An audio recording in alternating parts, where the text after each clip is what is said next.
விநாயகர் சதுர்த்தியை முன்னிட்டு சுற்றுச்சூழலை மேம்படுத்தும் வகையில் உருவாக்கப்பட்டுள்ள விதை பிள்ளையார் சிலைகளுக்கு பொதுமக்கள் மத்தியில் அதிக வரவேற்பு கிடைத்துள்ளது. இந்துக்களின் முக்கிய பண்டிகைகளில் ஒன்றான விநாயகர் சதுர்த்தி விழா ஆன்மீகம் கலந்த தேசிய நிகழ்ச்சியாக ஆண்டுதோறும் நாடு முழுவதும் கொண்டாடப்பட்டு வருகிறது.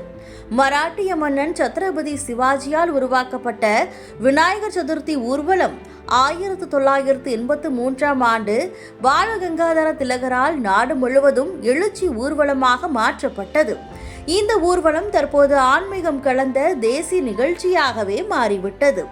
இந்த ஆண்டு வரும் 26ஆம் தேதி விநாயகர் சிலைகள் பிரதிஷ்டை செய்யப்பட்டு 27ஆம் தேதி புதன்கிழமை விநாயகர் சதுர்த்தி விழா கொண்டாட நாடு முழுவதும் உள்ள இந்துக்கள் தயாராகி வருகின்றனர். கன்னியாகுமரி மாவட்டத்திலும் பல்வேறு இந்து அமைப்புகள் மற்றும் பொதுமக்கள் சார்பில் விநாயகர் சிலைகளை வைத்து வழிபட தயாராகி வருகின்றனர். அகில பாரத இந்து மகாசபா சார்பில் 3.5 அடி உயரம் முதல் 9 அடி உயரம் கொண்ட 5000 விநாயகர் சிலைகளை வடிவமைக்கும் பணி வேகமாக நடந்து வருகிறது.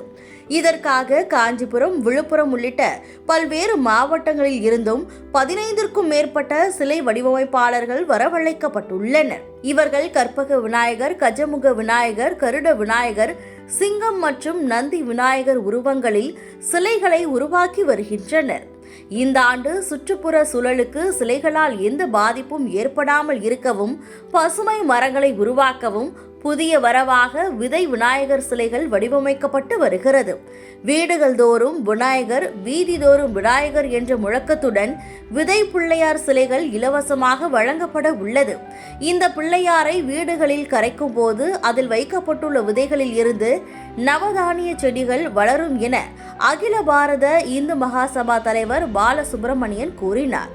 மேலும் விநாயகர் சிலை ஊர்வலத்தில் பங்கு கொள்வோர் மது அருந்திவிட்டு வரக்கூடாது என கட்டுப்பாடு விதிக்கப்பட்டுள்ளதாகவும் தெரிவித்தார். புதுமையான கண்டுபிடிப்பு என்பதோடு சுற்றுச்சூழலை பாதுகாக்கும் வகையில் உருவாக்கப்பட்டுள்ள விதை பிள்ளையாரை அனைவரும் பெற்று இயற்கைக்கு துணை நிற்போம்.